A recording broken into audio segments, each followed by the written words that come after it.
देखिए इस क्वेश्चन को ध्यान से देखेंगे। महात्मा गांधी दक्षिण अफ्रीका से भारत कब लौटे? ठीक है, हम पढ़ने जा रहे हैं गांधी, ये ध्यान रखिएगा। तो महात्मा गांधी दक्षिण अफ्रीका से भारत कब लौटे थे? तो 9 जनवरी 1915 में लौटे थे। कब लौटे? तो 9 जनवरी 1915 में लौटे थे। याद रखिएगा। आप समझ गए कि महात्मा गांधी दक्षिण अफ्रीका से भारत किस वर्ष लौटे? तो 9 जनवरी 1915 में लौटे थे। तो 9 जनवरी 1915 में मतलब 9 जनवरी 1915 में पहुंचे थे। कहां से भारत लौटे थे? कहां से? दक्षिण अफ्रीका से। यह क्वेश्चन तो आपको क्लियर हो गया होगा। गांधी जी अफ्रीका में कितने वर्ष रहे थे? तो 21 वर्ष रहे थे। तो गांधी जी जो रहे थे 21 वर्ष रहे थे। अब हम जानते हैं कि लौटे कब? तो 9 जनवरी 1915 में लौटे। 9 जनवरी 1915 को लौटे थे, इसलिए 9 जनवरी को प्रवासी दिवस के रूप में जानते हैं। आगे हम पढ़ेंगे इसके बारे में। दक्षिण अफ्रीका से लौटने के पश्चात गांधी जी ने प्रथम सफल सत्याग्रह आरंभ की। तो आप जानते हैं चंपारण कहां? बिहार में। और कब की थी? तो 1917 में किए थे। इनके बारे में आप जानते हैं, ये भी हम पढ़ेंगे आगे।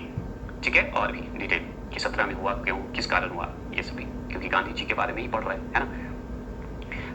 अब देखिए चंपारण सत्याग्रह के दौरान महात्मा गांधी के साथ शामिल कौन थे? तो चंपारण सत्याग्रह महात्मा गांधी का पहला सत्याग्रह था भारत में। याद रखिएगा, उसमें इनके सपोर्टर मतलब सहयोगी जो थे डॉक्टर राजेंद्र प्रसाद और याद रखिएगा अनुग्रह नारायण सिंह। तो याद रखिएगा डॉक्टर राजेंद्र प्रसाद, अनुग्रह नारायण सिंह, ये जो है चंपारण सत्याग्रह में महात्मा गांधी के सहयोग थे, साथ थे, शामिल थे।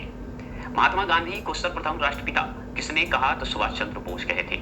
ये जरूर याद रखिएगा। तो महात्मा गांधी को सर्वप्रथम राष्ट्रपिता कहने वाले सुभाष चंद्र बोस हैं, ये जरूर ध्यान रखिएगा। आपसे पूछेगा कि महात्मा गांधी के राजनीतिक गुरु थे कौन? तो गोपाल कृष्ण गोखले थे, ये जरूर याद रखिएगा। तो गुरु के बारे में जानते हैं आप, गोपाल कृष्ण गोखले। गांधी जी के राम राज्य के युगल जो सिद्धांत थे क्या थे? सत्य और अहिंसा था। तो गांधी जी के राम राज्य के युगल सिद्धांत को सत्य एवं अहिंसा कहते हैं। और ये सवाल एसएससी, बीपीएससी ये सारे पूछ चुके हैं, स्टेट तक का ये पूछा है। महात्मा गांधी ने पूर्ण रूप से राष्ट्रीय आंदोलन में प्रवेश कब किया? तो 1919 में प्रवेश किए थे। ठीक है, याद रखिएगा। तो ये भी सवाल आपको पता है, डायरेक्ट ये क्वेश्चन हूबहू पूछा था आपको बिहार एसएससी का प्रीवियस ईयर में। आप पढ़े होंगे मेरा वीडियो प्रीवियस ईयर का, तो आपको याद आ गया होगा। तो याद रखिएगा गांधी जी ने पूर्ण रूप से राष्ट्रीय आंदोलन में प्रवेश कब किए थे? देखिए 17 में इनका पहला सत्याग्रह था। उस समय एक तरह से पूर्णता नहीं थे, लेकिन 1919 में जब हुआ था तो उस समय से पूर्णता एकदम घुस गए थे, राष्ट्रीय आंदोलन में प्रवेश कर दिए थे, मतलब भूमिका निभाने लगे थे लीडर के रूप में। ठीक है, अगर आपसे पूछे किसने कहा अहिंसा स्वयं में एक शक्तिशाली है? तो महात्मा गांधी ही कहते हैं, याद रखिएगा। तो अहिंसा स्वयं में एक शक्तिशाली है, महात्मा गांधी का ये स्लोगन है, याद रखिएगा। गांधी जी के नाम के पहले महात्मा जोड़ा गया। तो ये महात्मा जो जोड़ा गया भाई, क्यों जोड़ा गया? क्योंकि रविन्द्रनाथ टैगोर के द्वारा चंपारण सत्याग्रह के दौरान ये दिया गया था। चंपारण सत्याग्रह कहाँ हुआ? बिहार में 1917 में हुआ था, है ना। अगर आपसे पूछे पूर्ण रूप से प्रवेश राष्ट्रीय आंदोलन कब किए? तो 1919 याद रखिएगा। ये जरूर, ये नहीं कि 1917 लगा दीजिएगा। ठीक है, ये जरूर ध्यान रखिएगा। तो याद रखिएगा महात्मा की अगर उपाधि की बात करें तो रविन्द्रनाथ टैगोर दिए थे चंपारण सत्याग्रह के दौरान, याद रखिएगा। राष्ट्रपिता कौन कहे थे? सुभाष चंद्र बोस। ये सारे चीज ध्यान रखिएगा। अब गांधी जी ने किसे देशभक्तों का राजकुमार कहा? तो याद किया सुभाष चंद्र बोस को कहते। तो अगर आपसे पूछा जाए कि सुभाष चंद्र बोस गांधी जी को क्या कहे? तो राष्ट्रपिता कहे थे। अब गांधी जी सुभाष चंद्र बोस को क्या कहे? तो देशभक्तों का राजकुमार कहे थे, याद रखिएगा। ये सवाल हूबहू क्वेश्चन पूछता है, चेंज नहीं करता। जब तक मैं जिंदा हूं भारत के बंटवारे के लिए कभी राजी नहीं होऊंगा, यह विचार किसका है? तो महात्मा गांधी का। इसीलिए देखे थे महात्मा गांधी को मार दिया गया कि बंटवारा हो ही जाए, नहीं तो जिंदा रहते तो सच में बंटवारा नहीं होता। आज भारत पाकिस्तान एक ही रहता, अफगानिस्तान भी, आपका बांग्लादेश भी साथ ही रहता, याद रखिएगा। ठीक है, आगे सवाल है कि गांधी जी ने कब शरीर पर पहने जाने वाले अधिकांश जो वस्त्र थे, कपड़े जो थे, त्याग कर केवल लंगोटी धारण की? तो 1921 में ये काम किए थे। तो याद रखिएगा कि गांधी जी अपने शरीर पे जितने भी वस्त्र पहने थे, अधिकांश वस्त्रों को उतार दिए थे, सिर्फ लंगोटी पे धारण कर लिए थे। तो 1921 में धारण कर लिए थे। महात्मा गांधी की हत्या कब हुई थी? तो आप जानते हैं 30 जनवरी 1948 में। 30 जनवरी 1948 में क्या हुआ कि महात्मा गांधी का मृत्यु हो गया था। जन्मे थे 2 अक्टूबर को, आप जानते हैं, लेकिन इनकी मृत्यु हो गई थी 30 जनवरी को। याद रखिएगा। तो 30 जनवरी 1948 को महात्मा गांधी की हत्या कर दी गई थी 1948 में। अगर पूछे कि माई एक्सपेरिमेंट विद ट्रुथ के रचनाकार कौन है? तो महात्मा गांधी हैं। ये सवाल आपसे पूछेगा। अगर आपसे पूछे कि महात्मा गांधी ने ब्रिटिश सरकार द्वारा कौन सी उपाधि जो है असहयोग आंदोलन में वापस किए थे? तो याद किया केसरे हिंद। याद रखेंगे कि अगर आपसे पूछे कि महात्मा गांधी ने ब्रिटिश सरकार द्वारा एक दिया गया था उपाधि जिसका नाम है केसरे हिंद, जो उपाधि जो है असहयोग आंदोलन में वापस किए थे, वापस कर दिए थे। क्यों? क्योंकि जलियांवाला बाग हत्याकांड हो गया था, जो कि जिसमें गांधी जी को बहुत बुरा लगा था।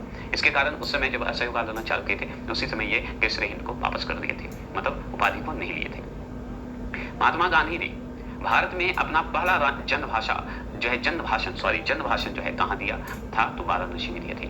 ये सवाल आपसे पूछा है बीपीएससी ने, बिहार एसएससी ने और एसएससी ने। ठीक है, प्रीवियस ईयर जितना भी मैं पढ़ाया हूँ अगर देखते हैं तो आपको समझ में आ जाएगा। तो महात्मा गांधी ने भारत में अपना जो है पहला जन भाषण कहाँ दिया था? तो याद रखिएगा, वाराणसी में अपना जन भाषण दिया था, जन भाषण दिए थे। अगर आपसे पूछे सत्याग्रह शब्द किसकी देन है? तो याद रखिएगा, महात्मा गांधी की देन माना जाता है। ठीक है, गांधी जी ने किस कानून को काला कानून कहा था? तो याद रखिएगा, रॉलेट एक्ट को कहे थे, ये जरूर ध्यान रखेंगे। तो गांधी जी जो है काला कानून कहे थे, रॉलेट एक्ट को, ये आप अच्छे से जानते हैं। अगर ज्यादा जानकारी जानना है तो और पढ़ते रहिए, आपको सब जानकारी मिलता रहेगा, क्योंकि मुझे जल्दी से खत्म करना है।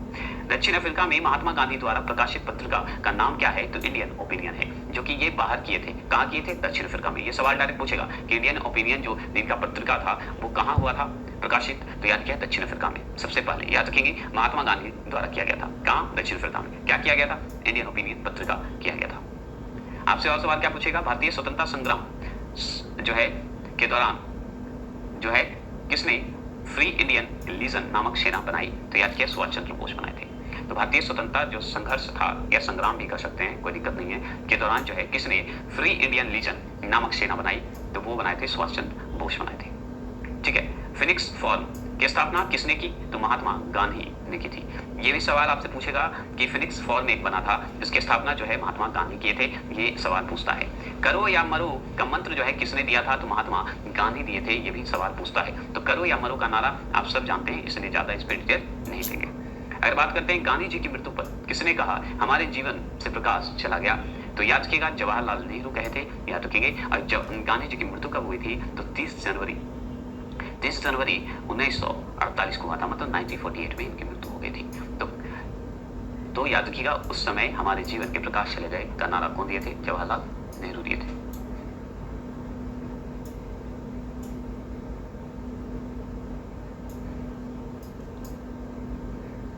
जय हिंद, जय हिंद का नारा किसने दिया? तो याद रखिए, जय हिंद का नारा सुभाष चंद्र बोस दिए थे।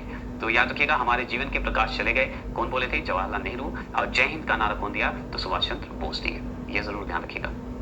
अगर आपसे पूछे किस वर्ष मुस्लिम लीग ने एक पृथक राष्ट्र का संकल्प जो है पाकिस्तान प्रस्ताव जो जब हो रहा था उस समय स्वीकार किया गया था? तो याद रखिएगा 1940 में। तो 1940 में आगे इससे तो 3 सवाल बने कि 1940 में क्या हुआ? पाकिस्तान। सुभाष चंद्र बोस ने सिंगापुर में दिल्ली चलो का नारा कब दिया था? तो 1943 में दिया था। 1943 में क्या दिए थे? सॉरी, दिया था, मैंने बोल दिया, दिए थे। तो 1943 में अगर पूछा जाए आपसे कि दिल्ली चलो का नारा कौन दिए थे? तो सुभाष चंद्र बोस दिए थे। कब दिए थे? तो सिंगापुर में दिए थे। मतलब कहाँ दिए थे ये पूछेगा, तो सिंगापुर में कब दिए थे? तो 1943 में दिए थे, याद रखिएगा। ये सवाल आपसे पूछता है, ठीक है। और डायरेक्ट पूछता है कि दिल्ली चलो का नारा किसका है? तो सुभाष चंद्र बोस का। अब सवाल बनता है कि चौरी चौरा में हुई हिंसक घटनाओं के कारण किस आंदोलन को निलंबित किया गया था? ये सवाल बहुत बार पूछा हुआ है और इतनी बार कोई एग्जाम ऐसा नहीं है कि इस सवाल को नहीं पूछता। तो याद रखिएगा, चौरी चौरा कांड जो हुआ था, याद रखिएगा उसका कारण क्या था? असहयोग आंदोलन होने का कारण था। ठीक है, तो अगर आपसे पूछा जाए कि चौरी चौरा में हुआ जो हिंसक घटना का कारण है, उसके कारण जो एक आंदोलन निलंबित हुआ था, मतलब वापस लिया गया था, वो था असहयोग आंदोलन। असहयोग आंदोलन कौन चला रहे थे? गांधी जी चला रहे थे। और ये शुरुआत कब हुई थी? ये जरूर याद रखिएगा, 1920 से 22 तक चला था, जिसमें 22 में वापस कर दिया गया था। ये जरूर ध्यान रखिएगा, ये सवाल बहुत बार पूछता है, तो ध्यान रखना है। अगर आपसे पूछे कि वर्ष 1919 में जलियांवाला बाग हत्याकांड का जो है कहां पर हुआ? तो अमृतसर में हुआ था। तो जलियांवाला बाग हत्याकांड और भी डिटेल आगे पढ़ेंगे, उससे पहले मैं बता दूं कि 13 अप्रैल को हुआ था। 13 अप्रैल 1919 को जलियांवाला बाग हत्याकांड हुआ था, जो कि अमृतसर में, जो कि आपका कहां पड़ता है? पंजाब क्षेत्र में पड़ता है, याद रखिएगा। अगर आपसे पूछे हंटर आयोग की नियुक्ति की गई थी, तो हंटर आयोग की नियुक्ति कब हुई थी? जब जलियांवाला बाग हत्याकांड के बाद हुआ था। तो हंटर आयोग की नियुक्ति कब हुआ? जब जलियांवाला बाग हत्याकांड हो चुका था, उसके बाद हुआ, याद रखेंगे। अगर आपसे पूछे नमक सत्याग्रह किस ईस्वी में जो है प्रारंभ हुआ था, बता सकते हैं? तो 1930 को अगर हम जानते हैं तो 3 नाम से जानते हैं। नमक सत्याग्रह तो आप जान ही गए, शवन्यावज्ञा आंदोलन भी कहते हैं इसे, और दांडी यात्रा भी इसे कहते हैं, ये जरूर याद रखिएगा। तो 1930 नमक सत्याग्रह शुरू हुआ था, याद रखिएगा। अब एक और भी हुआ था कि गांधी इरविन समझौता हुआ था, याद रखिएगा, यह किससे संबंधित है? तो सविनय अवज्ञा आंदोलन से संबंधित है, जो कि आप अच्छे से जानते हैं कि आपको अगर पूछा जाए गांधी इरविन समझौता की बात हो तो सविनय अवज्ञा आंदोलन के दौरान ये हुआ था। और याद रखिएगा, गांधी इरविन समझौता का अगर डेट पूछे तो 5 मार्च 1931 बता दीजिएगा। क्या बता दीजिएगा? 5 मार्च 1931 बता दीजिएगा। ये ध्यान रखिएगा, उस समय क्या हुआ था? गांधी इरविन समझौता हुआ था और सविनय अवज्ञा आंदोलन चला रहे थे गांधी जी 1930 में, उसी पे ये चल रहा था। तो गांधी जी और इरविन में एक समझौता होना था, जो कि 5 मार्च 1931 में। आपको एक याद होगा कि 1930 से लेके 32 तक का एक गोलमेज सम्मेलन चला था, प्रथम, द्वितीय, तृतीय गोलमेज सम्मेलन, याद रखिएगा, जिसमें ये द्वितीय गोलमेज सम्मेलन में सम्मिलित हुआ था। ये इसे द्वितीय गोलमेज सम्मेलन भी कहा जा सकता है, क्योंकि पूछता है कि द्वितीय गोलमेज सम्मेलन में क्या हुआ था, तो गांधी इरविन समझौता हुआ था। ये भी याद रखिएगा, ऐसे भी सवाल पूछते हैं, तो कंफ्यूज नहीं होने का। अगर आपसे पूछा जाए किस अधिनियम में पहली बार भारत के लिए संघीय संरचना की गई थी, तो 1935 का भारतीय अधिनियम में चर्चा की गई थी। संघीय संरचना की बात की गई थी भारत में पहली बार, तो वो अधिनियम का नाम है 1935 अधिनियम। याद रखिएगा, भारत सरकार अधिनियम 1935, याद है ना? पॉलिटिकल पढ़े होंगे तो जरूर याद आ गया होगा। अगर बात करते हैं स्वतंत्र भारत के प्रथम गवर्नर जनरल की बात करें, कौन था? तो याद रखिएगा, लॉर्ड माउंटबेटन था। कौन था? लॉर्ड माउंटबेटन, याद रखिएगा, जो कि क्या था? स्वतंत्र भारत के प्रथम गवर्नर जनरल बोला जाता है, लॉर्ड माउंटबेटन था। ठीक है, अब भारतीय अगर पूछ देता तो हम जानते हैं बहुत अच्छे से, कमेंट बॉक्स में जरूर करिएगा, नहीं तो मैं तो आगे बता ही दूंगा, लेकिन कमेंट बॉक्स में जरूर करिएगा। ककोरी ट्रेन डकैती कांड के नायक कौन थे? तो राम प्रसाद बिस्मिल्लाह थे। ये बहुत बार क्वेश्चन, मेरा पिछला वीडियो अगर शुरू से देखते आ रहे होंगे तो ये सवाल आपके लिए बहुत ही ठीक होगा, क्योंकि ककोरी ट्रेन डकैती हुई थी, उसका नायक के रूप में राम प्रसाद बिस्मिल्लाह को जाना जाता है, आप जानते हैं। किसमें महात्मा गांधी ने भूख हड़ताल को एक हथियार के रूप में पहली बार प्रयोग किए? तो आप जानते हैं, अहमदाबाद मिल मजदूर हड़ताल में जो है भूख हड़ताल किए थे, जो कि हुआ था 1918 में, याद रखिएगा। तो अगर पूछा जाए कि भूख हड़ताल एक हथियार बनाए महात्मा गांधी किसमें, किस आंदोलन में, तो याद रखिएगा, अहमदाबाद मिल मजदूर हड़ताल में, जो कि 1918 में किया गया। अगर आपसे पूछे जलियांवाला बाग में गोली चलाने का आदेश किसने दिया था? तो जनरल आर डायर बोला जाता है। तो जनरल आर डायर ने क्या किया था कि जलियांवाला बाग जो हत्याकांड हुआ 13 अप्रैल 1919 को, उस समय गोली चलवाने की बात की थी जनरल डायर ने, मतलब गोली चलवा दी थी, याद रखिएगा, इसीलिए इस पे सबको गुस्सा था। आगे सवाल बनता है कि स्वतंत्र भारत का पहला भारतीय गवर्नर जनरल अगर आपसे पूछे तो कौन थे? तो याद रखिएगा, सी रामगोपालाचार्य, सॉरी राजगोपालाचार्य, याद रखिएगा। ठीक है, रामगोपालाचार्य नहीं, राजगोपालाचार्य थे। ठीक है, तो याद रखिएगा, सवाल यहाँ पे थोड़ा सा कंफ्यूजन देखिए दूर कर देते हैं। लिखा रहेगा स्वतंत्र भारत के प्रथम भारतीय गवर्नर जनरल की बात करें तो हम जानते हैं कि माउंटबेटन है, लेकिन स्वतंत्र भारतीय अगर लग जाए, स्वतंत्र भारत का पहला भारतीय अगर लग जाए क्वेश्चन में, याद रखिएगा गवर्नर जनरल, तो सी राजगोपालाचार्य लगा दीजिएगा। ये कंफ्यूजन दूर कर लीजिए, क्योंकि ये क्वेश्चन बहुत सारे लोग गलत करके आते हैं। और अगर बिहार एसएससी का प्रीवियस ईयर अगर देखिएगा तो उसमें बहुत सारा है। अब प्रीवियस ईयर का जो भी क्वेश्चन देखिए उसमें एक सवाल ये बना हुआ है, जैसे मैं बता देता हूँ कि अगर पूछ देता है कि स्वतंत्र भारत के प्रथम भारतीय, ठीक है, भारतीय जैसे ही लग गया तो अपने भारत के लोग होंगे, सी राजगोपालाचार्य होंगे। अगर सिर्फ लग गया कि स्वतंत्र भारत का प्रथम गवर्नर जनरल कौन था, तो आप बता दीजिएगा लॉर्ड माउंटबेटन। ठीक है, भारतीय स्पेशली लग गया तो आप समझिएगा सी राजगोपालाचार्य। इस तरह से क्वेश्चन देगा। नहीं तो अगर आपसे सिर्फ पूछेगा स्वतंत्र भारत के प्रथम गवर्नर जनरल, तो उसमें ऑप्शन दिया रहेगा, या सी राजगोपालाचार्य देगा, राजगोपालाचार्य देगा, नहीं तो लॉर्ड माउंटबेटन देगा। इन दोनों में से एक ऑप्शन देगा, एक ऑप्शन नहीं देगा। अगर दोनों देगा तो उसमें से ध्यान रखिएगा कि इसमें थोड़ा सा शब्द का हेरफेर रहेगा, भारतीय स्वतंत्रता रहेगा, भारतीय गवर्नर जनरल होगा तो सी राजगोपालाचार्य। अगर सिर्फ स्वतंत्र भारत का पहला गवर्नर जनरल होगा तब हमारा लॉर्ड माउंटबेटन होगा। क्लियर? अब दिक्कत नहीं होनी चाहिए इस क्वेश्चन में कभी भी, अगर एग्जाम में आता है तो कमेंट बॉक्स में करिएगा समझ में आया कि नहीं। कायदे आजम किसे कहा जाता है? मोहम्मद अली जिन्ना को कहा जाता है, ये जरूर ध्यान रखिएगा। तो कायदे आजम किसे कहा जाता है? तो मोहम्मद अली जिन्ना को। ठीक है, सवाल आगे देखिए आप, इस सवाल को भूलिएगा मत। कायदे आजम जो है किसे कहा जाता है? मोहम्मद अली जिन्ना को कहा जाता है, ये सवाल पूछता है। ठीक है, अगर आपसे पूछेगा सरदार वल्लभ भाई पटेल किस लिए प्रसिद्ध थे? तो राज्यों के पूर्ण गठन के लिए। तो सरदार वल्लभ भाई पटेल को जाना जाता है कि राज्यों के पूर्ण गठन के लिए सबसे ज्यादा भूमिका यही निभाए थे, याद रखिएगा। इन्हीं के मतलब क्या बोलते हैं, इन्हीं के लीडरशिप में कहिए कि ये हुआ था, नहीं तो नहीं हो पाता, ये जरूर ध्यान रखिएगा। तो राज्यों का पूर्ण गठन की बात अगर होगी तो सरदार वल्लभ भाई पटेल को याद रखिएगा। लौह पुरुष की संज्ञा दी जाती है, सरदार वल्लभ भाई पटेल को ही दिया जाता है, याद रखिएगा। इसलिए राज्यों का पूर्ण गठन में अगर देखा जाए तो लौह पुरुष का काम ही किए थे, याद रखिएगा, नहीं तो बिखरा हुआ होता आज भारत। गांधी जी किस गोलमेज सम्मेलन में भाग लेने के लिए लंदन में गए थे? तो हम बताए थे कि द्वितीय गोलमेज सम्मेलन में गए थे, जिसे हम गांधी इरविन समझौता भी कहते हैं। याद रखिएगा, गांधी जी एक अभियान चला रहे थे, सविनय अवज्ञा आंदोलन चला रहे थे, है ना, क्लियर। तो याद रखिएगा, द्वितीय गोलमेज सम्मेलन में ही भाग लिए थे गांधी जी, जो कि 1931 में हुआ था। 3 गोलमेज सम्मेलन हुए थे, जिसमें 1930 से लेके 1932 तक हुआ था, जिसमें द्वितीय 1931 में हुआ था। क्लियर, कोई दिक्कत नहीं ना? अगर समझ में आ रहा है तो प्लीज कमेंट करिएगा, तो अच्छा लगता है मुझे। तीसरे गोलमेज सम्मेलन की बात करेंगे, कब हुआ था?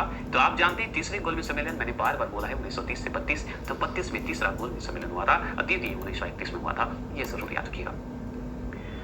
असहयोग आंदोलन शुरू करने के समय भारत के वायसराय कौन थे? तो लॉर्ड ऑफ चिम्सफोर्ड थे।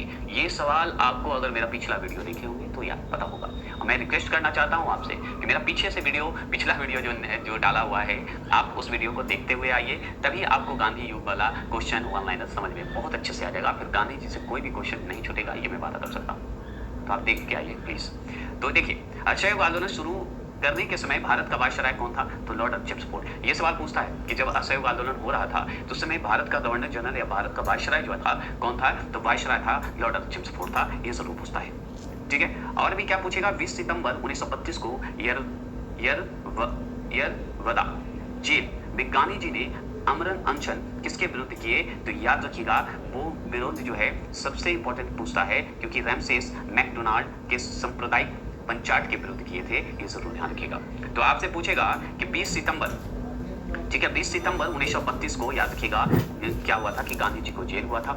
जेल कहाँ हुआ था? यरवदा जेल में इनको रखा गया था। लेकिन आमरण अनशन किए थे, किसके विरोध में किए थे? ये सवाल पूछता है। रैमसे पंचायत के विरोध में रखे थे, ये सवाल आपसे पूछेगा, ठीक है।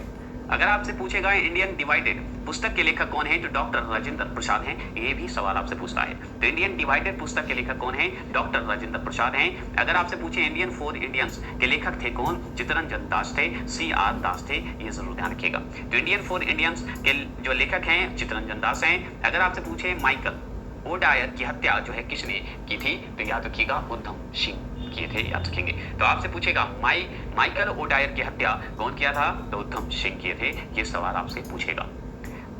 देखिए, साइमन कमीशन के बहिष्कार का मुख्य कारण क्या था? सभी सदस्य जो थे अंग्रेज थे, ये आप जानते हैं। जैसे गांधी जी, आप सुने शुरू में पढ़े होंगे इस वीडियो में कि रॉलेट एक्ट को काला कानून कहते गांधी जी। क्यों? क्योंकि ये जिसे मन हुआ उसे पकड़ के जेल में डाल दिया जाता था, है कि नहीं? तो उसी तरह साइमन कमीशन में सिर्फ अंग्रेज थे, इसीलिए इसे बहिष्कार करना जरूरी था। भारतीयों को ले लेते तो नहीं करते, याद रखिएगा। साइमन कमीशन का भारत आगमन कब हुआ था? तो 1928 में। तो भारत आगमन हुआ था 1928 में, याद रखिएगा। साइमन कमीशन कब बना था? तो 1927 में। लेकिन अगर आपसे पूछे कि भारत आगमन कब हुआ तो 1928 में बताइएगा। जैसे ही बात करेगा साइमन कमीशन भारत आया कब, ये पूछता है, तो याद रखिए 1928 लगा दिएगा। अगर पूछेगा साइमन कमीशन बना कब, तो 1927 बताइएगा। समझ गए? कोई दिक्कत नहीं है, याद रखिएगा। ये सवाल पूछता है, बहुत लोग कंफ्यूज करते हैं, इसलिए मैं बता दे रहा हूँ। आगे सवाल पूछेगा, सारे जहां से अच्छा हिंदुस्तान हमारा के रचनाकार हैं इकबाल जी। तो बोलता है कि मोहम्मद इकबाल जो थे सारे जहां से अच्छा हिंदुस्तान हमारा का रचनाकार माने जाते हैं, ठीक है, याद रखिएगा। आपसे और भी सवाल क्या पूछेगा कि दीनबंधु के नाम से कौन विख्यात हैं? तो CF एंड्रूज। CF याद रखिएगा, एंड्रूज को जाना जाता है। दीनबंधु, सॉरी देशबंधु है, ठीक है।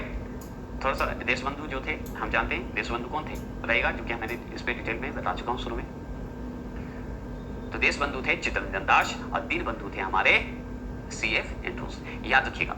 तो देशबंधु अगर आपसे पूछेगा, थोड़ा सा कंफ्यूजन यहाँ पे देखिए होता है बहुत बार, जैसे हम अभी पढ़ लिए देशबंधु, ठीक है, हमें लगता है दीनबंधु। तो दीनबंधु अगर आपसे पूछेगा तो CF एंड्रूज बोलिएगा। अगर देशबंधु पूछते, तो देशबंधु अगर पूछते तो आप बता दीजिएगा चित्तरंजन दास, CR दास, जिसे शॉर्ट फॉर्म में CR दास बोलते हैं, चित्तरंजन दास को। तो ये कंफ्यूजन दूर रखिएगा, ठीक है।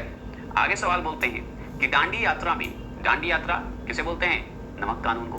नमक कानून को शबनम अवज्ञा आंदोलन को भी बोलते हैं, याद रखिएगा। तो दांडी यात्रा में गांधी जी ने कितनी दूरी जो है तय करके नमक कानून का विरोध किया था? तो 385 किमी चले थे, 385 किमी जो है दूरी तय किए थे। तो दांडी यात्रा जो हुआ था उसकी अगर दूरी पूछा जाए तो 385 बता दीजिएगा किमी दूरी तय किए थे नमक कानून के विरुद्ध में।